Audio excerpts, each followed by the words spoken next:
Hola, buenos días. Muchísimas gracias por la invitación. Bueno, Jorge, la primera pregunta, justamente en pasadas entrevistas que hemos podido tener contigo, mencionábamos que de alguna manera se ha construido con varios decretos, con varias leyes también durante estos 2 años de Guillermo Lasso en el poder, se ha construido una suerte de estado militar y policial. Y llega ahora esta muerte cruzada y ahí la pregunta es, ¿qué tanto este decreto justamente ayuda a consolidar este modelo?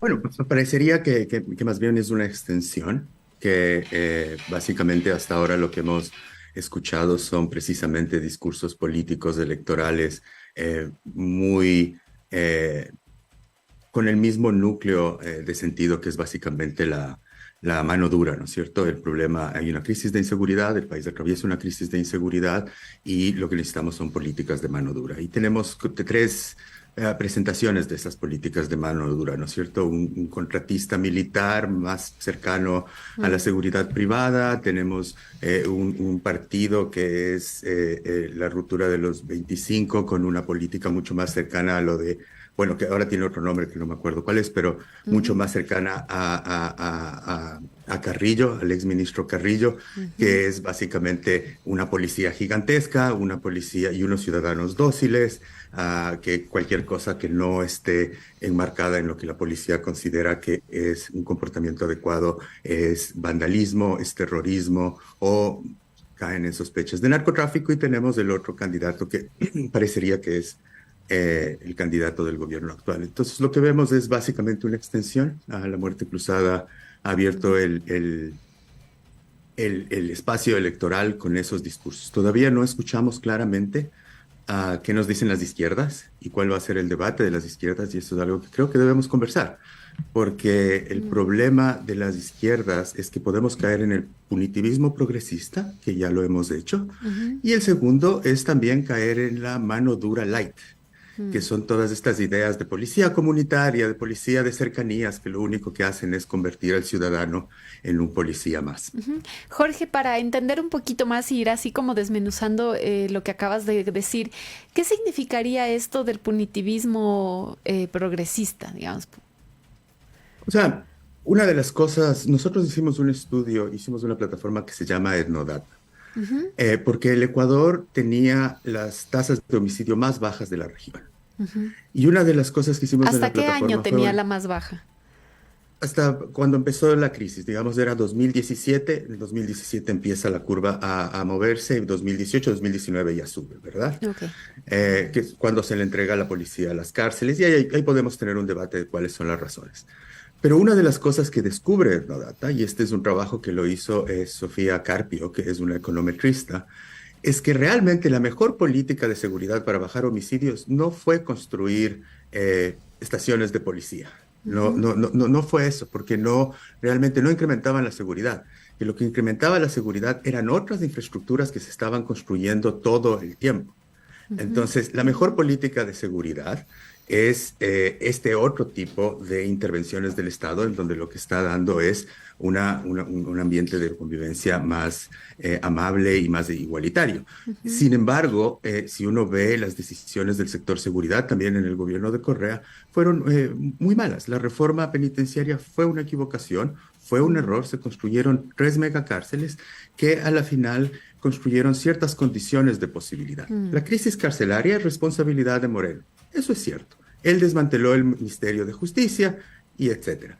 Pero la construcción de 3 megacárceles fue un error. Entonces yo creo que para el futuro el debate hacia las nuevas elecciones es cómo no caer en el punitivismo progresista, es decir, cómo agendas que se dicen a sí mismas progresistas no terminan replicando más bien líneas de acción completamente punitivas y penales.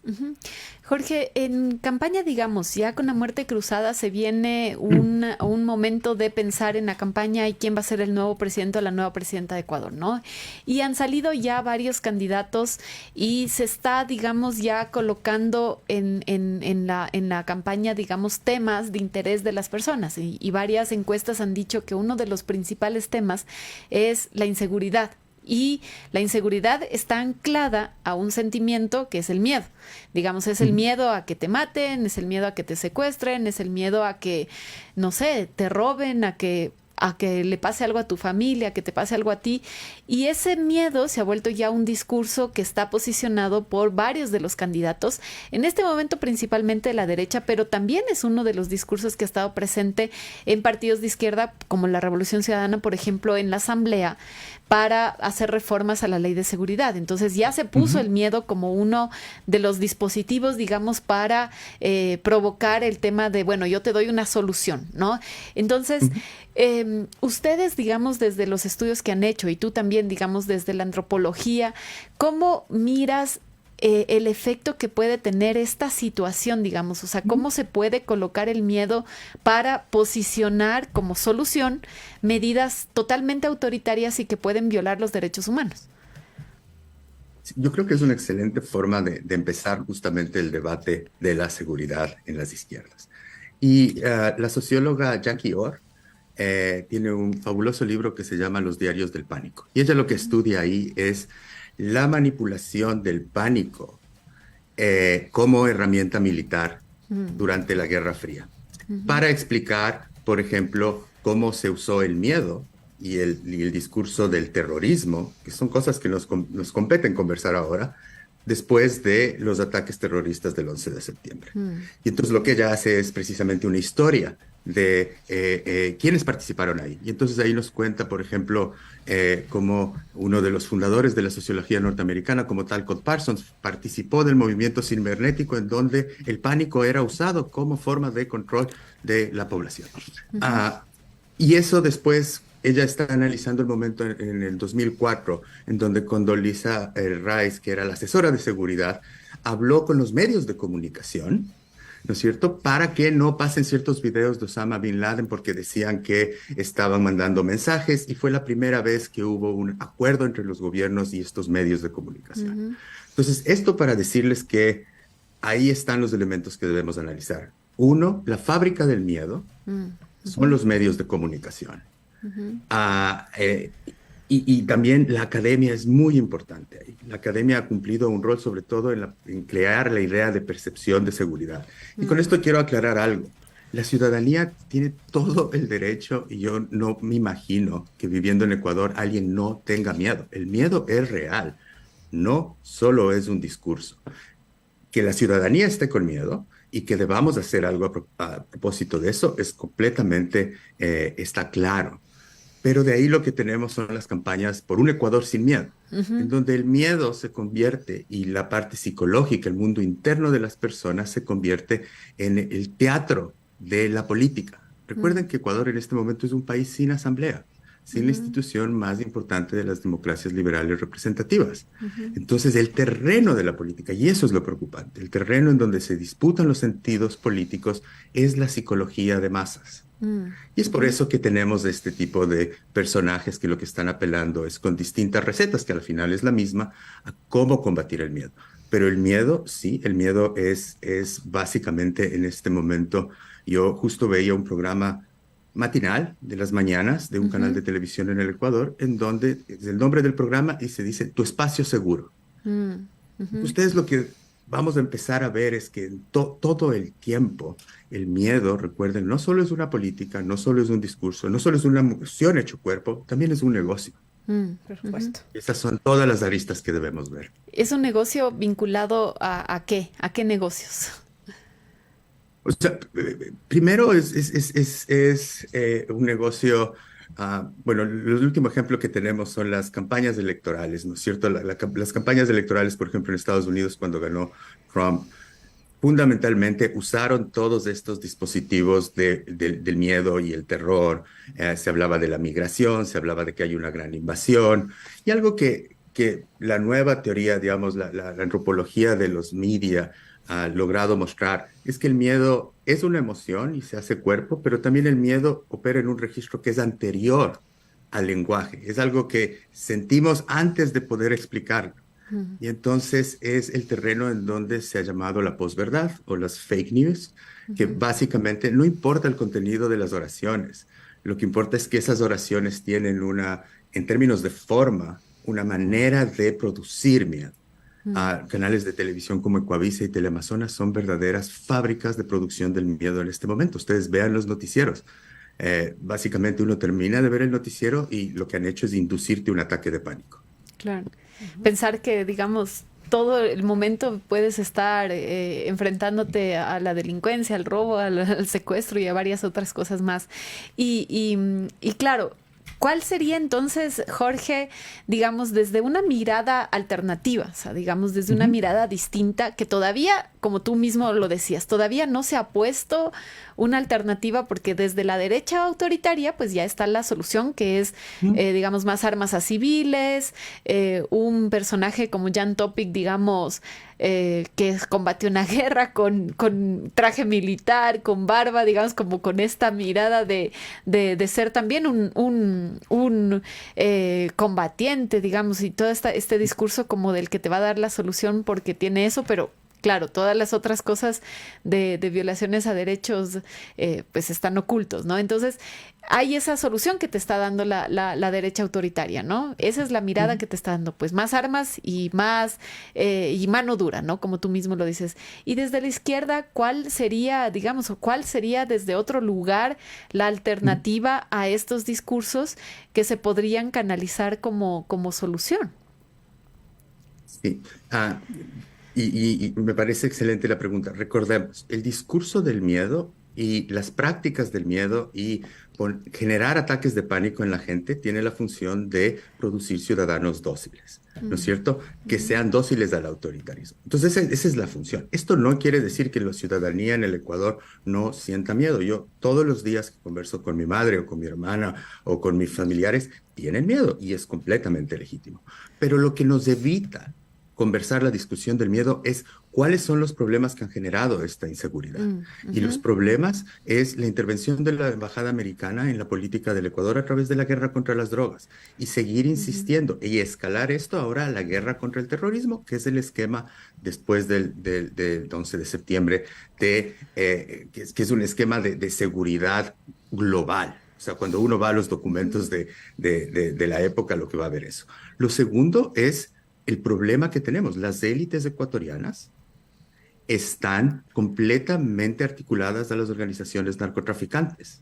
Esto, por ejemplo, es algo que lo ha venido diciendo la historiadora Andrea Aguirre y el movimiento Mujeres de Frente. Hay mafias empresariales que son las que están detrás de estos fenómenos. Ahora, esta es el debate que debemos hacer. Y tenemos una policía completamente infiltrada y que muchas veces da privilegios a las bandas, por ejemplo, en prisiones. Entonces, ¿qué es lo que nos evita discutir el debate del miedo? Y es que el Ecuador debe realmente pensar una reforma policial. Porque la policía, ustedes ven por unidades, hay unidades que funcionan muy bien, unidades de investigación, unidades especiales, pero el comando de generales, la comandancia de los generales para arriba no funciona y es el problema. Y lo primero que hay que hacer entonces es debatir la desmilitarización de la policía y la reforma profunda de la institución. Tenemos problemas de femicidios en las escuelas de policía, problemas de violaciones en las escuelas Abuso de policía. sexual. De abuso sexual. Todos esos problemas. Además hay otro problema. La policía es una de las policías con mayores índices de adicciones, por ejemplo, al alcohol o a las propias drogas. Y esto es generado por la propia policía, porque tienen un sistema de castigos de traspasos que básicamente cualquier persona que tenga un rango superior le ordena al otro, le cae mal y le transfiere. Entonces hay una violencia institucionalizada dentro de la policía hacia sus miembros que no pueden hablar sobre lo que está pasando en la institución. Entonces, ese es el primer tema que me parece importante poner sobre la mesa. Necesitamos una reforma profunda y necesitamos trabajar con la policía. Y necesitamos ver lo que funciona. Por ejemplo, la policía funciona muy bien, que es una de las instituciones estatales con los mejores resguardos laborales. Digamos, el trabajo como policía tiene algunas, yo no le llamaría privilegios, sino le llamaría una organización del trabajo que a la gente le gusta. La gente que trabaja en la policía, sobre todo, se queda porque es un trabajo seguro, es un trabajo estable y es un trabajo que le brinda cierta proyección a futuro. Pero cuando llegan a coroneles, que es cuando reciben uno de sus premios, la mayor parte de gente sale. Llegan 200 coroneles y pasan 20. Le estoy dando cifras que no son exactas, pero solo para que sepan. Entonces, yo creo que ese es el debate. No necesitamos generales de policía. Necesitamos policías desconcentradas. Necesitamos hablar de la desconcentración de la policía. Esto no es descentralización. Esto no quiere decir que vamos a tener muchas policías por provincia. La policía puede seguir siendo nacional, pero puede ser desconcentrada por zonas. Ellos mismos tienen la zona 8, la zona X, ¿no es cierto? Ese es un tema. El segundo tema que me parece importante que debemos debatir es cómo vamos a mejorar las capacidades de detección de lavado de activos y de delitos de cuello blanco. Es decir, en este momento realmente la gran pregunta para la seguridad, porque los que están causando la inseguridad realmente tiene que ver con una disputa entre las élites que tienen articulaciones a distintas organizaciones criminales. Claro, eso, Jorge, un poco rompe con esta mirada de que el problema son los, digamos, los delitos o las personas que delinquen por delitos que se les puede llamar, digamos, delitos, Mujeres de Frente los llama delitos de pobreza, ¿no? Que son como, digamos, las personas callejizadas que roban, yo qué sé, para poder comer. O sea, hay personas que están en la cárcel porque se robaron un gas, digamos, o se robaron, yo qué sé, en una tienda. Entonces, digamos, y la mirada es de que esas personas, que además son racializadas, son las culpables de la delincuencia, cuando estas manos, digamos, que están ahí ocultas de estos delitos que tú los llamas de cuello blanco, pues no se está mirando cuál es la política para solucionar ese tipo de delitos, digamos, y de personas que están ahí generando este tipo de violencia desde otras instancias, porque la solución que te dan, digamos, la derecha de, no sé, de poner más luces en las calles, de poner más policías en las calles, pero ahí no está, digamos, esto a lo que tú te refieres, ¿no? Digamos, la solución a este tipo de delincuencia que genera violencia también desde las élites. No, además, la extrema violencia que vivimos, tanto en cárceles como afuera, fue producida por el propio Estado. Y fue producida básicamente porque la Policía Nacional empezó a usar la población penitenciaria como fuente humana de inteligencia antinarcóticos y para a la final mejorar sus incautaciones y tener un mejor desempeño institucional. Pero lo que hizo ahí fue crear un mercado de tráfico de cocaína completamente violento en términos de al interno. Y además, la otra es que se dio la vuelta o miró hacia otro lado cuando el tráfico ha incrementado en Europa increíblemente. Y para que tú mandes droga desde los puertos, es muy diferente ese tipo de tráfico, esa ruta de tráfico que viene a Alemania, que viene a Bélgica, que viene ahora, han llegado 2 cargamentos a Noruega, donde yo vivo. Es muy diferente de las rutas de lancha marítimas que suben a Centroamérica. Es la gente que tiene que trabajar, la logística que necesitas tener, las conexiones políticas. Entonces, en este momento, uno de los problemas más importantes que tenemos es la relación que hay entre las élites financieras y las mafias europeas, en un mercado de la cocaína que crece acá. Finalmente, Jorge, ya para cerrar esta entrevista, tú hablabas de la población, ¿no es cierto?, cómo también se va convirtiendo en dócil, y hemos visto en estos últimos meses, por ejemplo, cómo la presencia militar, policial en las calles pasa desapercibida. O sea, nadie le hace ruido que un militar vaya a haga una requisa en una parada de bus y es como que normal. Pero también, digamos, este adormecimiento, por así decirlo, de la población también puede permitir gobiernos Bukele, Bolsonaro. ¿Por qué la gente termina pidiendo este tipo de gobiernos? Y lo que debemos entender también es que el militar y el policía le genera tranquilidad a un tipo de población, ¿sí? Yo he trabajado yo empecé a trabajar en el Penal García Moreno en 2004 y uno de los investigadores de Caleidos ha trabajado conmigo ahí. Él es un afrocolombiano que hace tanta antropología como yo, que hace las mismas cosas que yo, y cuando caminamos en la ciudad, los dos, las posibilidades de que él sea registrado, además como tiene antecedentes penales metido preso, que sea un blanco de las fuerzas de seguridad son mucho mayores que las mías. Y ahí es cuando debemos entender que los sujetos racializados, como bien dice Mujeres de Frente, es parte de esto. Entonces sí, Yo creo que el pánico y el miedo y la campaña del miedo está siendo dirigida, así como fue dirigida en su momento durante la Guerra Fría. Se estaba dirigiendo a gente que tiene propiedad, a gente de clase media, todas las ficcionalizaciones que se hizo de la Tercera Guerra Mundial, las películas que hay de esa época, estaba dirigida a un público. Entonces, creo que la ciudadanía tiene razón. Si tú tienes un comercio, que conversaba y estaba entrevistando a gente con pequeños comercios, y está siendo vacunado, quieres que venga la policía. Claro. El problema es cuando ese policía es parte de la red de extorsión que te está vacunando.